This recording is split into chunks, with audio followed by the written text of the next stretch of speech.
Donc, qu'est-ce que l'historiographie? C'est le recensement des différentes manières d'écrire l'histoire.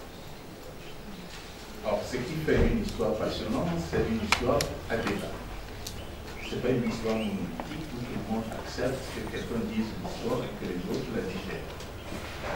L'Afrique est immense, a une histoire immense, qui commence il y a plusieurs millions d'années. Donc, pour deviner un peu le défi de la simple notion même de l'historiographie africaine au singulier, nous avons pourtant essayé de présenter des facettes. Et mes différents collègues qui font partie de ce panel sont véritablement tout prêts à relever.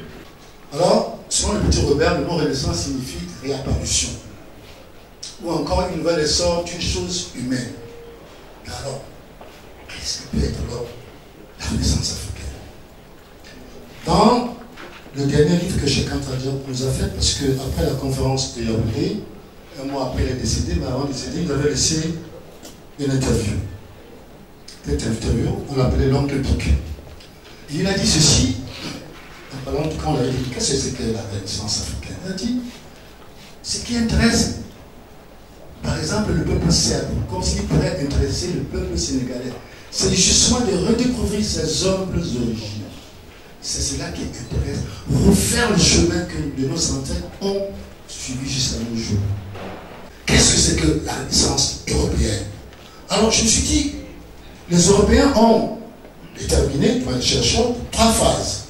L'Antiquité, le Moyen-Âge et le temps moderne. Ah, mais je me suis dit, mais ce n'est plus le rudiment, on parle plus de la terre taillée à la civilisation. Il y a 2 phénomènes qui se posent, parce que c'est ça. Dans l'historiographie, il y a le linéaire. Mais là, on se rend compte qu'on regarde ici. Alors, je me suis intéressé donc à l'Antiquité européenne et surtout au Moyen-Âge. Mais le mot Moyen-Âge, d'où ça vient?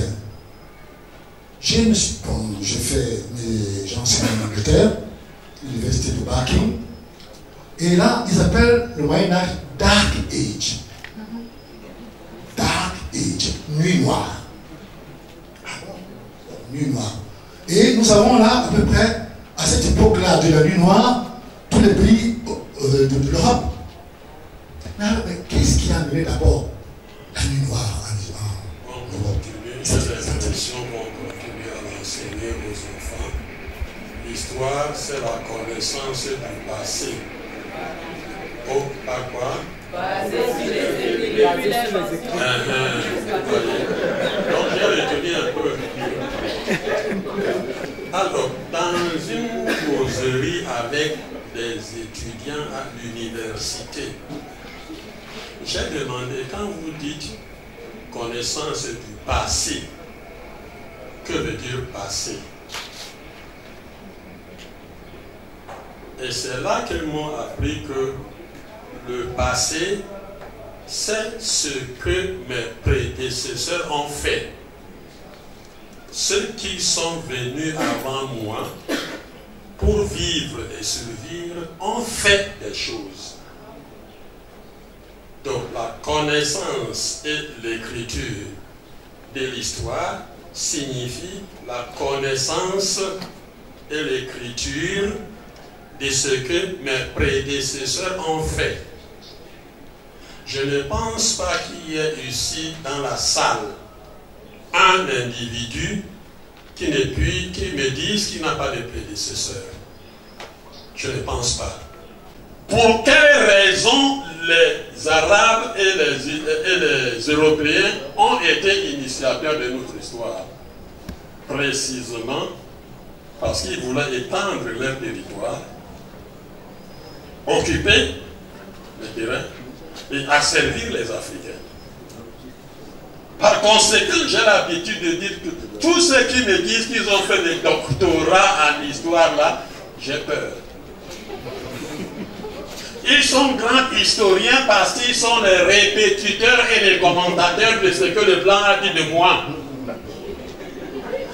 Si vous venez me dire docteur, maintenant c'est docteur quoi? HPH, vous venez me dire vous êtes docteur, je vous regarde 2 fois là. Parce que vous savez que chacun de nous a 4 Oui, 4. Le troisième fonctionne quand les moments graves arrivent.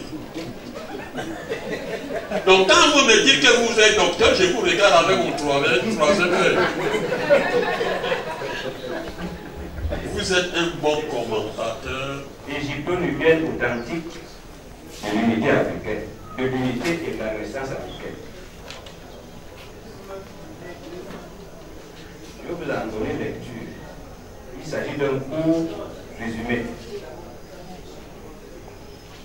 La Renaissance africaine est inséparable de l'unité africaine. Et il est heureux de voir que les gouvernements africains actuels reviennent dans leur projet nationaliste et panafricaniste